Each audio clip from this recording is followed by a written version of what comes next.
салом бинандагони азиз ва хуш омадед ба барномаи ахбори озодӣ ки бо таҳолоти Тоҷикистону ҷаҳон шуморо ошно мекунад. имрӯз 17 сентябр ин мавзӯъҳоро дар мадди назар дорем. маҳдудияти навбатӣ барои муҳоҷирон. ин дафъа дар вилояти Москав тасмим доранд кори шаҳрвандони хориҷиро бо патент дар баъзе соҳаҳо манъ кунанд. дар остона раҳбарони Осиёи марказӣ ва Олмон гуфтугӯ карданд. Раҳмон ба Олаф Шолц чӣ гуфт? қарзҳои ипотекӣ дар Тоҷикистон. Мардум соҳиби хона мешаванд ё хонабадӯш? Шаҳрвандон мегӯянд бонкҳо шароити ипотекаро бояд мувофиқ ба ҷайби мардум пешниҳод намоянд. Кисашда пул боша, поиша дода метавона, надошта боша, наметавона. маҳдудиятҳо дар кору зиндагии муҳоҷирон дар Русия бештар мешавад. ин навбат мақомоти вилояти Москав эълон карданд ки сар аз соли нав муҳоҷирони патентдорро дар баъзе соҳаҳои муҳим ба кор қабул нахоҳанд кард. ин дар ҳолест ки муҳоҷирони зиёде аз ҷумла зодагони Тоҷикистон дар ин вилоят бо патент фаъолият мекунанд. нархи иҷозатномаи корӣ ҳам арзон набуда 7500 рублро ташкил медиҳад. ҳамкорам Муллораҷаб Юсуфӣ дар ин бора гузориш дорад. ممکن است سال آینده در ولایت مسکو مهاجران و دیگر کارگران خارجی را از حق کار در کارخانه و مؤسسه های گوناگون محروم کنند. شهروندان خارجی که پتент دارند از 1 ینور سال 2025 دیگر نمی توانند در مؤسسه های تندرستی و معارف، ورزشی، فرهنگی فراغتی کار کنند. درباره قبول چنین قرار خبرگزاری دولتی تاس روسیه خبر داده است. در خبر آمده است که مهاجران اینچنین از حق فروختن مشروبات، تماکو، سودای کوچگی و خدمت‌رسانی اجتماعی محروم کرده می شوند. قرار مذکور را معاون رئیس حکومت ولایت مسکو ناتالیا مسلینکینا در جلسه شرح داده است. به گفته وی در 3 سال اخیر در منطقه شکایت ساکنان از مهاجرانی که در بخش تجارت کار میکنند بیشتر شده است. مسلینکینا گفت که ولایت مسکو میخواهد با 22 منطقه روسیه همراه شود که کار در اساس پتент را کاملا منع کردند. در اینجا از همه مهم خوب دانستن زبان است چون که با اهالی سر و کار میگیرند. علاوه بر این تدبیر مذکور تا حد اکثر از مناقشه های احتمالی جلوگیری میکند. در صورت محدودیت وضع کردن 5600 مهاجر پتentدار ضرور می شود. جای آنها را می توانند هموطنان ما و شهروندان کشورهای عضو سازمان اقتصادی اوراسیا بگیرند. کیریل کراسوف رهبر سرریاست امنیت منطقوی ولایت مسکو گفته است که اکنون کارفرمایان پیش از قبول مهاجران به کار می توانند مستقلانه قانونی و یا غیر قانونی حضور داشتن شهروند خارجی در روسیه را تفتیش کنند. مهاجرانی که طلبات مربوط به پتент را ویران می کنند از 45 تا 50,000 روبل جریمه می شوند. کراسوف گفته است که از ماه ایول امسال 153 مهاجر را به جوابگری کشیدند و 92 کارفرما را جریمه بستند. به گفته حامیان حقوق با وجود احتیاج سخت روسیه به نیروی کاری مهاجران در این کشور مقامات عمدتاً برای دور کردن افکار عموم از مشکلات افزاینده داخلی مسئله مهاجرت را دامن می‌زنند و در بلایی که به سر کشور آمد آنها را گناهکار می‌کنند. эмомалӣ раҳмон президенти Тоҷикистон аз Олаф Шолц садри аъзами Олмон даъват кардааст ки кишвараш дар сохтмони нерӯгоҳи роғун саҳм гузорад. Президенти Тоҷикистон ва садри аъзами Олмон имрӯз 17 сентябр дар Қазоқистон дар ҳошияи мулоқоти сарони кишварҳои Осиёи марказӣ бо Олмон гап заданд. дафтари матбуоти президент навиштааст ки дар посух ба даъвати Раҳмон Олаф Шолц гуфтааст ширкатҳои олмониро барои ҳамкорӣ ба Тоҷикистон ташвиқ хоҳад кард. ҳамкорам Муъмин Аҳмадӣ мавзӯи сафари садри аъзами Олмон ба Осиёи марказӣ ки аз 15 то 17 сентябр давом кард пайгирӣ намудааст ва ҳоло дар студия дар бари ман аст. Муъмин салом. созмонҳои байналмилалӣ аз ҷумла дидбони ҳуқуқи башар аз Шолц даъват карда буданд ки риояи ҳуқуқи инсон дар кишварҳои Осиёи марказиро дар ин сафар дар миён гузорад. оё дар ин нишаст чунин чизе садо дод؟ سلام شهلا، سلام بینندگان عزیز. در این سفر بیشتر درباره همکاری‌های اقتصادی صحبت شده است. البته چند روز پیش از سفر اولاف شولز سازمان دیدبان حقوق بشر در نامه از او خواست که رعایت حقوق انسان را در میان گذارد چون کشورهای آسیای مرکزی روزنامه‌نگاران و فعالان جامعه را تعقیب و زندانی می‌کنند و مردم را از حق آزادی سخن محروم کردند. نشست 5 کشور آسیای مرکزی با آلمان سال گذشته در آلمان برگزار شده بود و با بهانه شرکت در آن در آسیای مرکزی بار اول است که صدر اعظم آلمان به این منطقه سفر می‌کند.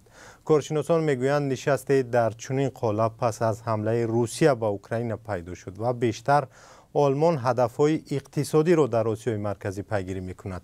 شتفان مایستر کارشناس آلمانی به بخش قزاقی رادیو آزادی گفت چون روسیه تحریم شده است و کشورهای اروپایی خرید گاز و نفت را از این کشور کاهش دادند، آلمان برای پیدا کردن شریکانی نو است. او گفته است که آلمان واقعاً به شریکان نو نیاز دارد و آماده است که در این منطقه سرمایه گذاری کند، ولی او گفته است که چون این منطقه تحت نفوذ چین و روسیه است، همکاری با آنها طوری نخواهد بود که انتظار می رود. این کارشناس آلمانی گفته است که در زمان انگلا مرکل طلب رعایت حقوق از کشورهای مثل حکومت‌های آسیای مرکزی در اولویت بود، ولی حالا به نظر می رسد که اولاف شولز بیشتر مسائل اقتصادی را در مد اول قرار داده است. مومن تاجیکستان و عمان کشورهای آسیای مرکزی بیشتر چه مسئله ها را بررسی کرد؟ شهلا طور دیده می شود که اولاف شولز در این سفر به آسیای مرکزی بیشتر به ازبکستان و قزاقستان توجه کرد. از جمله روز 15 سپتامبر سفرش را از ازبکستان آغاز کرد. در این سفر شرطنامه میان این دو کشور در مورد مهاجرت مهنتی امضا شد. بر اساس شرطنامه مهاجران ازبک می توانند در آلمان کار کنند، شرطنامه‌ای که آلمان با هیچ کشور آسیای مرکزی نبسته است. ازبکستان هم سازش کرد که مهاجران غیرقانونی افغانستانی که از آلمان خارج می شوند از طریق خاکش به افغانستان روان کند. آلمان رسما با حکومت طالبان همکاری ندارد، ولی ازبکستان از ابتدا با حکومت تحت نظارت طالبان همکاری به راه مانده است. از قاسم جمعت توقیف رهبر قزاقستان اعلام کرد که با آلمان بر سر افزایش صادرات نفت به سازش رسیدند. با تاجیکستان و قرقیزستان و ترکمنستان اولاف شولز هیچ شرطنامه امضا نکرده است. البته آلمان در تاجیکستان برنامه‌های زیادی برای حفظ محیط زیست را مبلغ گذاری می‌کند. تحصیل جوانان تاجیک در آلمان هم در گفتگو بحث شده است و شولز گفته است که آماده توسعه همکاری هست. تشکر مومن برای صحبت. ضمن امالی رحمان از صدر اعظم آلمان دعوت نموده است که از تاجیکستان هم بازدید نماید.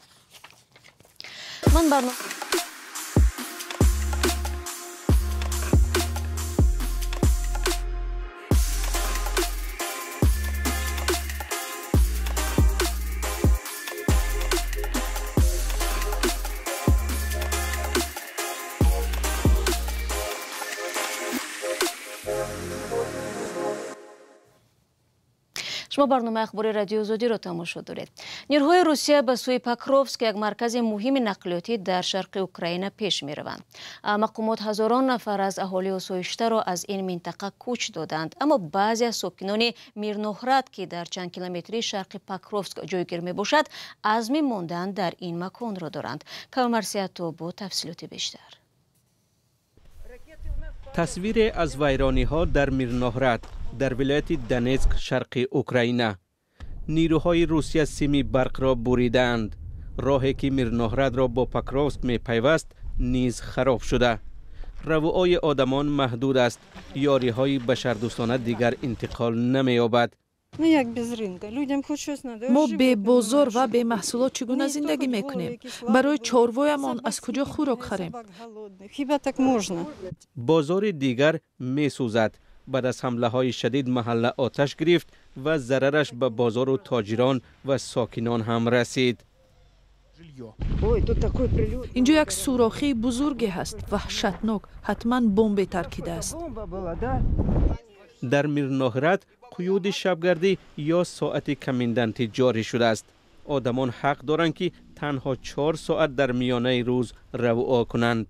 تا کنون هزارها نفر جای زیست خود را ترک کرده و رفتند، اما ولنتینا و خواهر کلانیش هنوز مانده اند. من در اینجا زاده شدم و میخواهم که در همین جا بمانم. بسیاری از آدمان به مانند من هستند. خواهرم در جنگ دوم جهان نجات یافت و سال آینده 90 ساله می شود. من 80 ساله می شوم. خواهرم میگوید هیچگاه فکر نمیکرد که باری دیگر شاهد چنین جنگ می شود. ساکنان دیگر برای نجات خود چاره‌های علاوه‌ای اندیشیدند. мо таҳхонаро муҷаҳҳаз кардем. Агар зарур шуд дар он ҷо пинҳон мешавем. Дар ин ҷо нерӯи барқ ва бухорӣ дорем. Ҳатто дастгоҳи барқдиҳӣ ҳаст. Дар боло деворҳои хона ба ларза меоянд. Дар ин ҷо вазъ андаке оромтар аст. Покровск як маркази транзитии минтақаӣ ва як ҳадафи стратегӣ барои пешравии нерӯҳои Русия аст. Мирноҳрад аз ин ҷо ҳамагӣ чанд километр дуртар воқеъ аст. با وجود نزدیک شدن جنگ و بلند شدن صدای ترکش و تیر و تفنگ، بعضی از ساکنان آماده هستند که در همین جا بمانند. برمیگردیم به تاجیکستان. با وجود زیاد شدن ساختمان بناهای استقامتی در این کشور، به گفته ساکنان نرخ منزل بالا و دستنارس باقی میماند. سالهای اخیر بعضی از بانک‌ها و سازمان‌های مالیوی ایپوتека یا قرض درازمدت برای خرید خانه را پیشنهاد میکنند، ولی شرط و بهره‌ای که برای این نوع قرض طلب میشود، صاحب خانه شدن برای اکثریت در دوشنبه فقط آرزو باقی میماند. چرا این موضوع در گزارش برای یوسفی و علیشیر ظریفی. ساکنان در تاجیکستان از گرانی فائز یا درصد قرض خرید خانه که با نام ایپوتека معروف است نگرانند. برخی نفران که از این نمود قرض به دست آوردند میگویند برابر پولی گرفتهشان فایز آن را در چند سال برگردانیدند. برخی دیگران بر اینند که با این فایزهای بلند اصلا خواهش قرض گرفتن ندارند. فایز قرضا بلند، قرض زور نمیرسه که خیلی خیلی. کیسه‌اش در پول باشه فایزش داده میتونه، نداشته باشه نمیتونه. شرط و شرایط قرض‌ها برای خرید خانه در هر بانک مختلف است. برای دریافت این گونه قرض در برخی بانک‌ها 30% قرض را پیش پرداخت می‌کنید. در برخی بانک‌های دیگر در برابر پرداخت 30% پول قرض همچون گرو اسناد خانه را طلب می‌کنند. این طلبات باعث دستنارس شدن قرض ایپوتکی برای بسیاری‌ها شده است. سال 2015 یا 16 بود که می‌خواستم طریق ایپوتека منزل استقامتی خریداری نمایم. وقتی که به بانک اسخط مراجعت کردم، در اونجا طلبات اولشون این 30% پیش پرداخت بود و بعدا مثلا طلبات های داشتن که من نمیتوانستم که وابسته به طلبات بانک معلومات نامه پیشنهاد کنم. متاسفانه همین چیز سبب شد که من نتوانستم که صاحب منزل استقامتی شوم در شهر دوشنبه. رئیس بانک ملی تاجیکستان میگوید سالهای اخیر روند کاهش یافتن فایز قرض‌های ایپوتکی به مشاهده میرسد.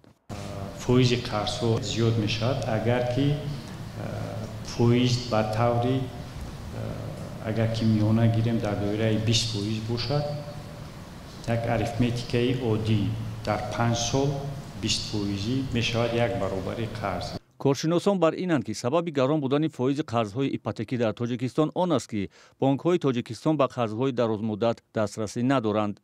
دو عامل اساسی وجود دارد.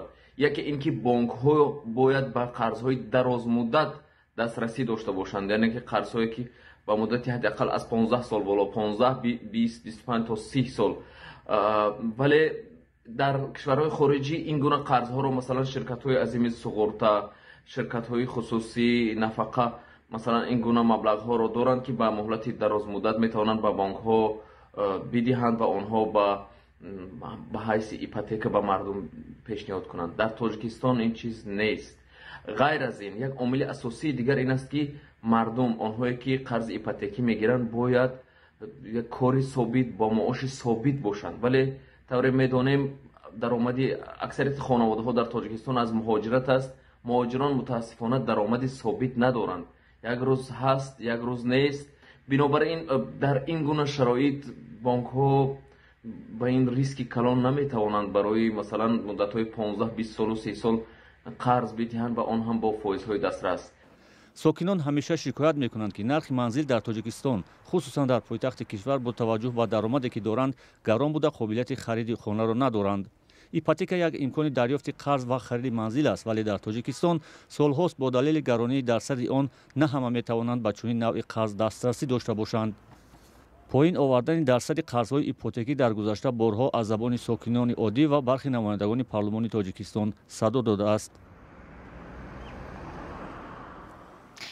دوستان عزیز، 15 دقیقه که در اختیار داشتیم به پایان رسید. تشکر که تا پایان برنامه ما را تماشا کردید. البته خبر از این بیشتر چون همیشه میتوانید در وبسایت azadi.org و شبکه‌های اجتماعی ما تماشا کنید. شما را فردا در برنامه منتظر خواهیم بود. خود را احتیاط نمایید. وقت و نگهبانی هر یک.